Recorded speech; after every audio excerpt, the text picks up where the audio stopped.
Assalamualaikum warahmatullahi wabarakatuh. Kembali lagi dengan saya Dia Rahmawati. Pada kesempatan kali ini saya akan menjelaskan materi terkait teori pembentukan bumi. Nah, sebelum kita masuk ke materi pembelajaran, kita berdoa terlebih dahulu menurut agama dan kepercayaan masing-masing. Berdoa dipersilahkan. Berdoa selesai. Baik, untuk rencana pembelajaran hari ini, untuk KD atau kompetensi dasar kita masih di KD 3.3, yaitu menganalisis dinamika planet bumi sebagai ruang kehidupan. Lalu untuk indikatornya, memahami teori pembentukan planet bumi. Tujuannya peserta didik dapat memahami teori pembentukan bumi. Untuk rencana penilaiannya yaitu berupa kuis di akhir pembelajaran. Lanjut ke materi pembelajaran. Jadi materi pembelajaran kita hari ini adalah mengenai teori pembentukan bumi. Nah, nanti akan saya jelaskan 5 teori pembentukan bumi. Yang pertama ada teori kontraksi, lalu ada teori Laurasia Gondwana atau teori dua benua, lalu ada teori pengapungan benua, teori konveksi, dan yang terakhir ada teori lempeng tektonik. Nah, tahukah kamu bahwa kondisi bumi pada awal terbentuknya itu berbeda dengan kondisi sekarang? Pada saat waktu awal pembentukan itu bumi masih homogen atau seragam, di mana dia itu belum ada benua dan juga samudranya. Seiring berjalannya waktu itu bumi selalu mengalami perubahan, baik dalam perubahan bentuk permukaannya, terus juga susunan maupun lapisan buminya. Nah, ini ada gambar untuk bumi yang pada awal pembentukannya itu seperti ini, sedangkan sekarang sudah terbentuk benua dan juga samudra. Nah, pada awal pembentukan seluruh bagian planet bumi itu relatif dingin, namun lama-kelamaan suhunya itu mengalami peningkatan hingga seperti saat ini. Nah, sejumlah ahli memberikan penjelasan bahwa naiknya suhu di permukaan bumi itu kemungkinan disebabkan oleh 3 faktor. Yang pertama ada akresi. Nah, akresi ini merupakan penambahan panas karena bumi dihujani oleh benda-benda angkasa. Nah, hasil dari energi benda-benda angkasa itu nantinya akan berubah menjadi panas. Lalu yang kedua adalah kompresi. Kompresi itu merupakan proses pemadatan bumi karena adanya gaya gravitasi.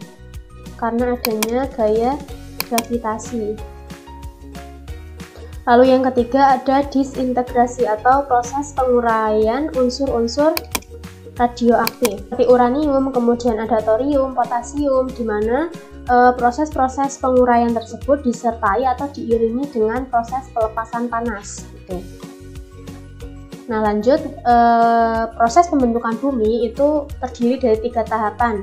Yang pertama ada tahap bumi merupakan planet yang homogen, belum terjadi diferensiasi atau zonifikasi. Lalu yang kedua proses diferensiasi atau pemilahan. Nah, pada tahap ini bumi itu tidak lagi homogen, dia itu sudah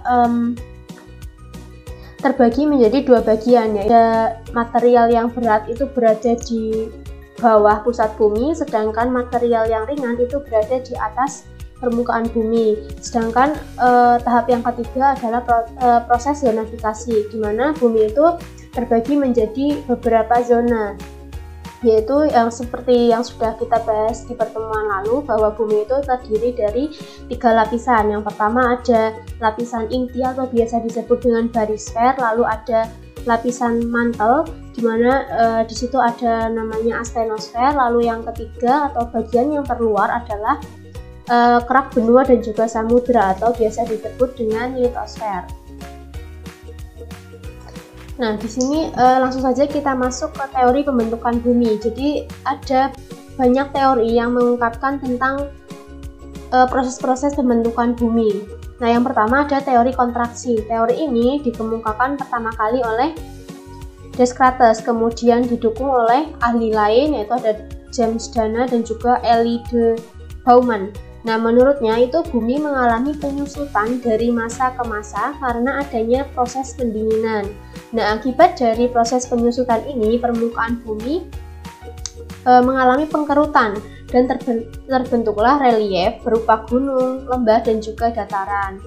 Nah, jadi pada awalnya bumi itu yang tadinya rata, kemudian mengalami penyusutan akibat adanya pendinginan, dan akhirnya bumi itu semakin lama semakin mengkerut gitu kan, dan terbentuklah relief yang ada seperti sekarang ini, seperti relief berupa gunung, kemudian lembah, dan juga dataran, dan lain sebagainya. Nah, analogi teori ini itu diibaratkan seperti kulit buah apel yang mengering. Nah, ketika buah apel itu diletakkan di suhu ruang yang dalam waktu lama, itu kan lama-lama akan mengkerut. Nah, ini sama dengan analogi dari teori kontraksi. Lanjut ke teori yang kedua, yaitu teori Laurasia dan juga Gondwana. Nah, teori ini dikemukakan oleh Edward Suess dan juga Frank.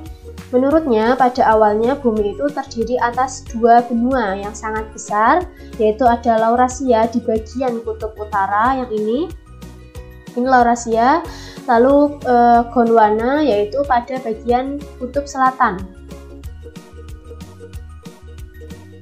Kutub selatan ini gambarnya Gondwana, Laurasia.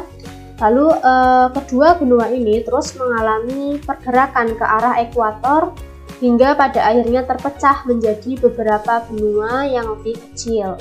Nah, untuk Laurasia sendiri itu terpecah menjadi benua Asia, Eropa, dan juga Amerika. Lalu Gondwana itu terpecah menjadi benua Afrika, Australia, dan juga Amerika Selatan. Gitu. Teori yang ketiga adalah teori pengapungan benua atau biasa disebut dengan continental drift. Nah, teori ini dikemukakan oleh Alfred Wegener.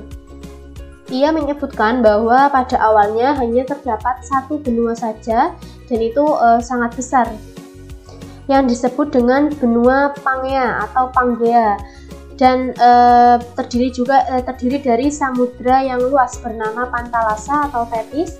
Nah, benua tersebut kemudian lama-kelamaan itu bergeser secara perlahan-lahan ke arah ekuator barat sampai akhirnya terpecah dan menjadi posisi saat ini.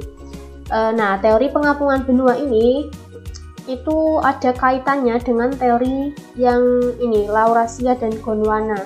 Kalau teori pengapungan benua itu menjelaskan bahwa dahulunya itu bumi terdiri dari satu benua, yaitu benua Pangea gitu kan. Nah, setelah terbentuk Pangea, nantinya terbentuk dua benua, ada benua Laurasia dan juga Gondwana, dan akhirnya nantinya akan terpecah menjadi benua-benua yang ada seperti saat ini. Nah, dari teori apungan benua itu ada beberapa bukti yang mendukung teori tersebut. Yang pertama ada persamaan garis pantai. Nah, garis pantai benua Amerika bagian selatan dan benua Afrika itu memiliki kesamaan. Kemudian ada garis pantai benua Amerika Utara bagian timur mempunyai persamaan dengan garis pantai Eropa bagian barat. Lalu garis pantai benua Afrika mempunyai persamaan yang mencolok dengan Asia bagian barat. Nah, persamaan garis pantai ini menunjukkan atau mendukung bahwa dahulunya benua-benua yang ada di bumi itu pernah menyatu gitu. Akhirnya dia itu walaupun berpisah tetapi memiliki persamaan dalam garis pantainya. Kemudian bukti yang kedua adalah adanya persamaan jenis batuan. Nah, untuk jenis batuan itu ditunjukkan oleh adanya jalur pegunungan Appalachia yang berada di bagian timur Amerika Utara, memanjang ke arah timur laut, tiba-tiba terputus di pantai Newfoundland. Nah, kemudian ditemukan pegunungan yang berumur sama dengan pegunungan Appalachia di Kepulauan Britania dan juga Skandinavia. Nah, di sini ada gambarnya bahwa pegunungan yang ada di sini itu memiliki umur yang sama dengan pegunungan yang ada di sini. Nah, jika digabungkan itu keduanya akan membentuk jalur pegunungan yang sama. Nah, jika digabungkan kemungkinan jalur pegunungannya ya seperti ini. Hal ini menunjukkan bahwa dahulunya benua-benua yang ada sekarang itu pernah menyatu. Kemudian bukti yang ketiga yaitu persamaan jenis fosil.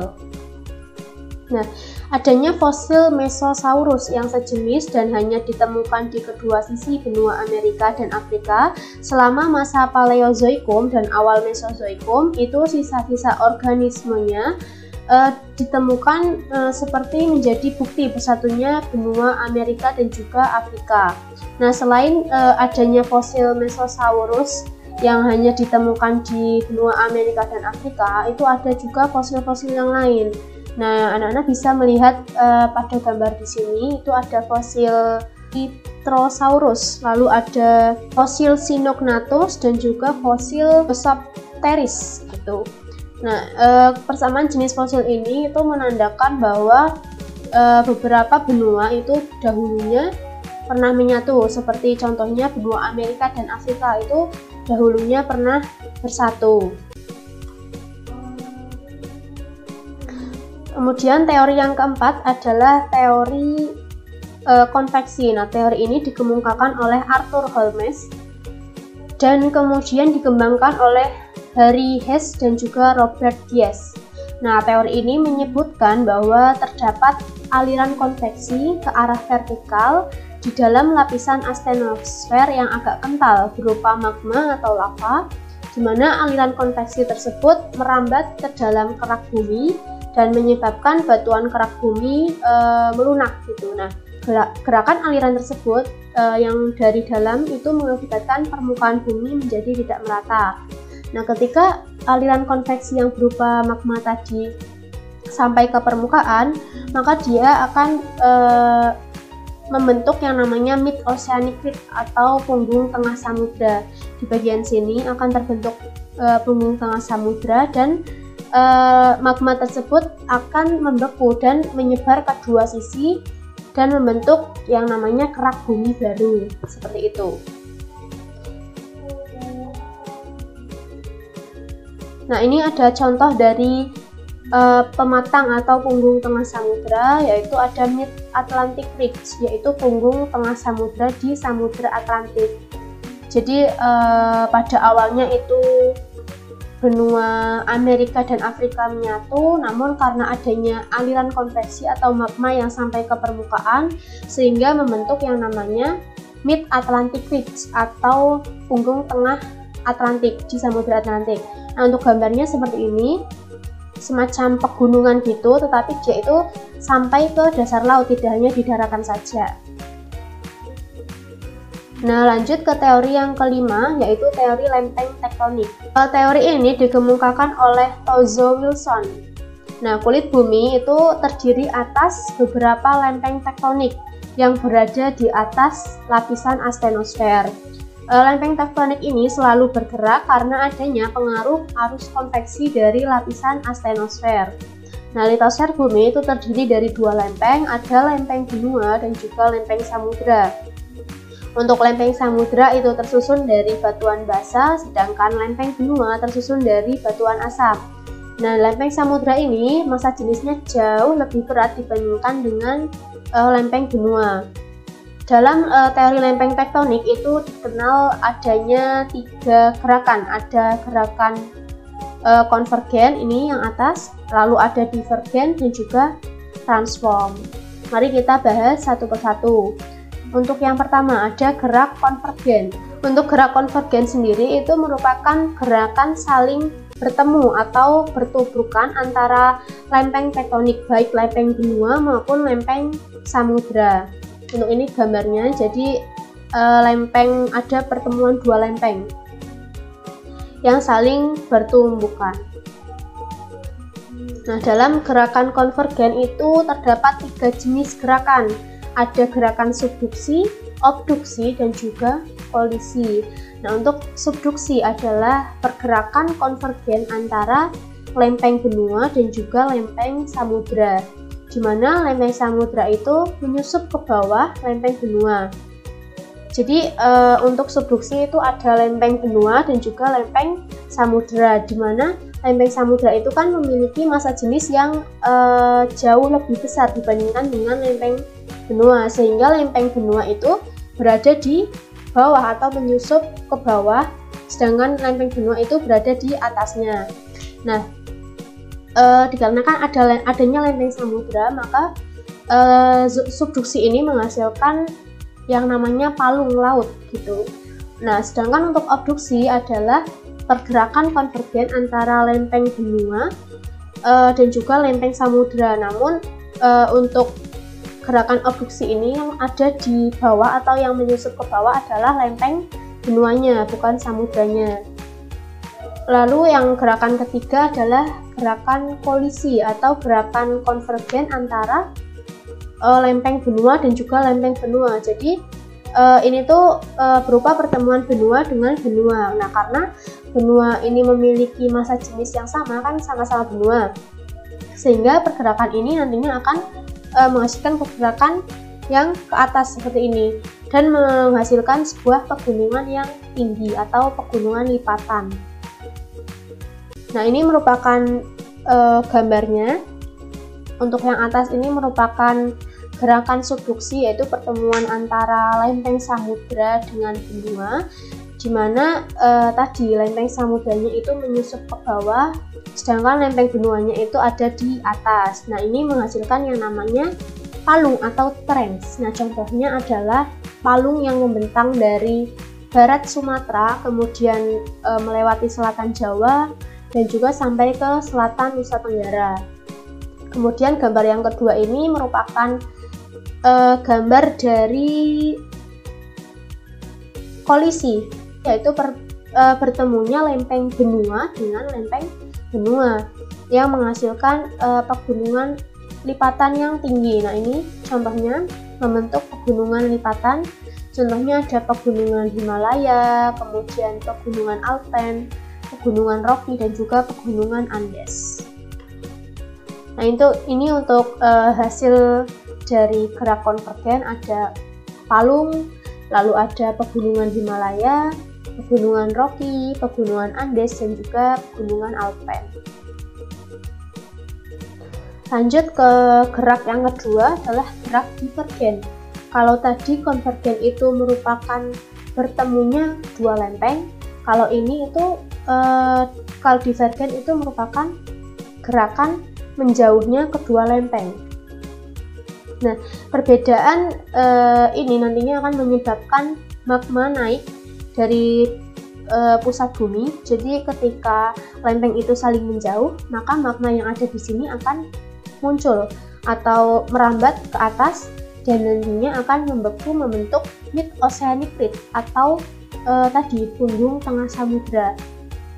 Contohnya adalah mid-oceanic rift yang ada di Samudra Atlantik, yaitu membujur dari utara ke selatan di sepanjang Samudra Atlantik, membatasi benua Eropa dan Afrika dengan benua Amerika. Nah, kalau divergen itu membentuk yang namanya mid-oceanic rift gitu.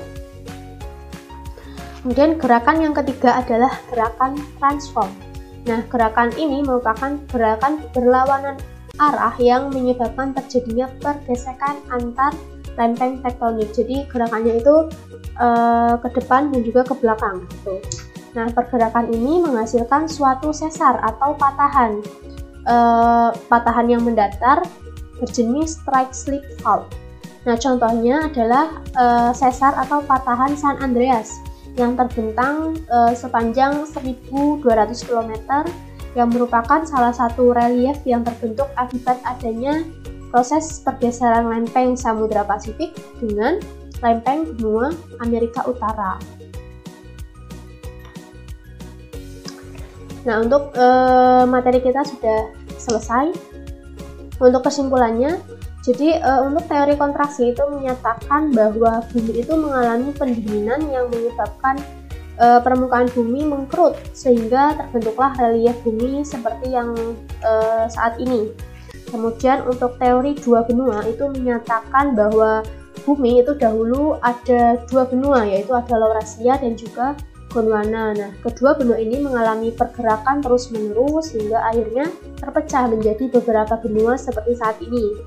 Lalu ada teori apungan benua yang menyatakan bahwa dulunya ada benua besar yang bernama Pangea, itu terpecah menjadi beberapa benua, ada Laurasia dan juga Gondwana. Lalu benua-benua tersebut pecah lagi dan mengapung karena adanya gerak rotasi yang menyebabkan benua-benua tersebut terpusat di ekuator atau di bagian tengah. Lalu ada teori konveksi, yaitu menyatakan bahwa teori arus konveksi itu yang ada di dalam mantel bumi itu merambat ke bagian punggung tengah samudra, yang kemudian magma tersebut nantinya akan membeku dan membentuk kerak bumi baru. Lalu yang terakhir ada teori lempeng tektonik. Nah, dalam teori ini dikenal 3 arah pergerakan lempeng, yaitu ada konvergen, yaitu saling bertemunya kedua lempeng maupun baik benua maupun samudra. Lalu ada divergen, yaitu lempeng yang saling menjauh gitu. Kemudian ada transform, yaitu lempeng yang saling bergesekan. Oke, baik, mungkin cukup sekian materi yang dapat saya sampaikan. Semoga bermanfaat. Kurang lebihnya mohon maaf. Mari kita tutup pembelajaran hari ini dengan doa bersama-sama menurut agama dan kepercayaan masing-masing. Doa dipersilahkan. Berdoa selesai. Terima kasih. Assalamualaikum warahmatullahi wabarakatuh.